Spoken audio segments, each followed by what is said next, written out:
Dilip Bhatt on the show. Thank you so much for joining us, sir. Pleasure having you on this show. Let me start off. Always a pleasure. What do you think is going to happen in 2015? I just want to be a little forward-looking. Well, I think 2014 surely was unprecedented in so many ways. And the one conspicuous thing definitely was the rise in the indices and the stock prices across the board. And I think 2015 possibly will continue from where it left in 2014. I think overall we do expect that 2015 will be also very good. May not be as good as 2014, but I think the broad direction is certainly going to be northwards without any doubt.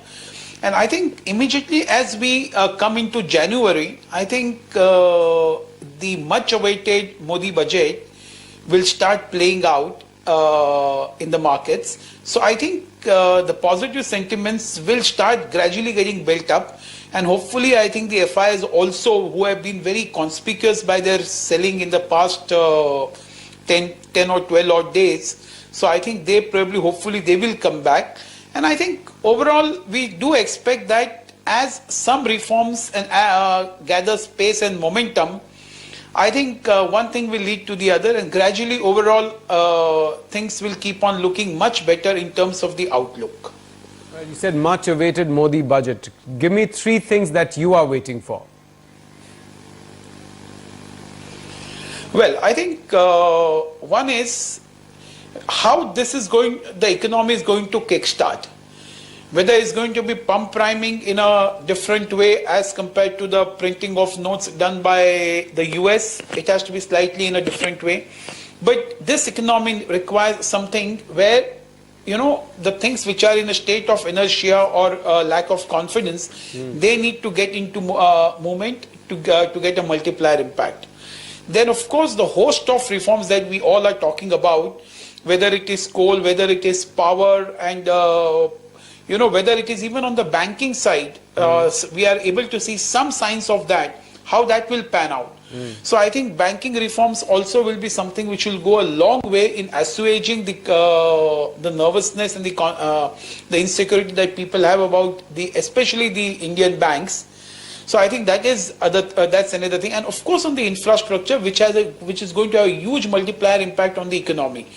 On all the three fronts, I expect that there will be concrete steps by which we will know that a particular order has been taken out, awarded, and companies are going to start executing by X date. I think some of these things are what we are going to look forward in the next couple of months, and a little more so in the budget. Pump priming and infrastructure. How would you do that if you were the finance minister? Well, I think, for example, I think what we really require is that some of these projects have to start, they have to get started. And I think they're stuck up for so many reasons. I think there is somebody at one particular place who has to say that all said and done, I think this project will get a clearance. And I think if there is enough law backing that up, for anybody else to file some frivolous case here and there.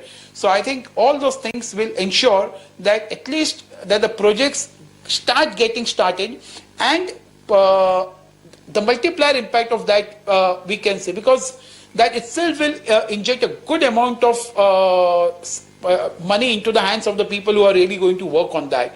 So I think that is one portion which I would be looking for. And second, of course, on the banking side, I think a lot of flexibility and discretion should be given to the banks to match the tenure of loan to the tenure of the projects. So it could be different for real estate, it could be different for road project, it could be different for BOT projects, it could be different for a water project.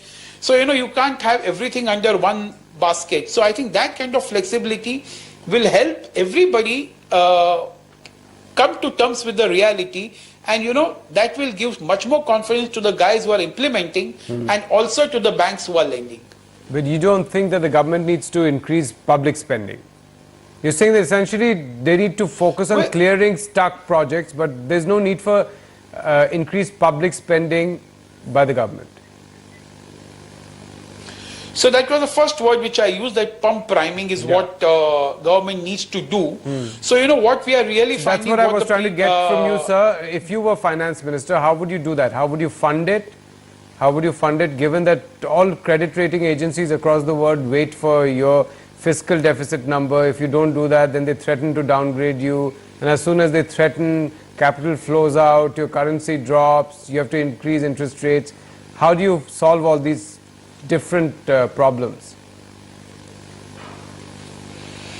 Sure. I think what's really happening at the moment is, if you have to cut your fiscal deficit, as what we have seen the previous governments, and even this government so far it appears is following the same trend, is cut down on the plan expenditure. The plan expenditure generally is the most productive expenditure that you can do. This is one where you really, which can kickstart.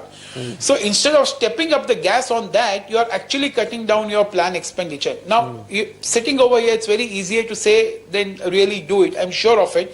But I think the falling oil prices are providing a very historic opportunity for them to ensure that the non-plan expenditure is kept under control and the plan expenditure is really increased.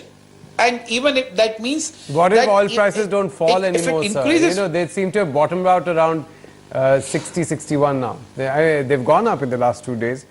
So what if they're not falling? If they start moving back towards 70, 75, then the great advantage... Well, maybe they can go up a little. Yeah. Maybe they can go up a little, but I think that is where some boldness will be required to do a trade-off between cutting down on the non-plan expenditure and increasing the plan expenditure, and which is where the pump priming will really help, because that is one single factor which can lead to a lot of increase in the productivity of the expenditure. So how would you in 2015 enter, if you had to enter the markets in 2015, right? And you're a brand new investor, which sectors would you play it through? Could you identify some stocks that you would want to play it through? Well, in my radar, I think it will be a mix of some which provides a good resilience to the portfolio and something which will give a good alpha to the portfolio. Yeah. So I think the sector which can provide a good alpha will be something like the PSU banks. Okay. Of course, a select mix of private sector banks which can give the resilience to the portfolio also. I think I would look definitely at something like the capital goods sector and the auto ancillaries, both as a sector where I think the stocks are still available at reasonable levels.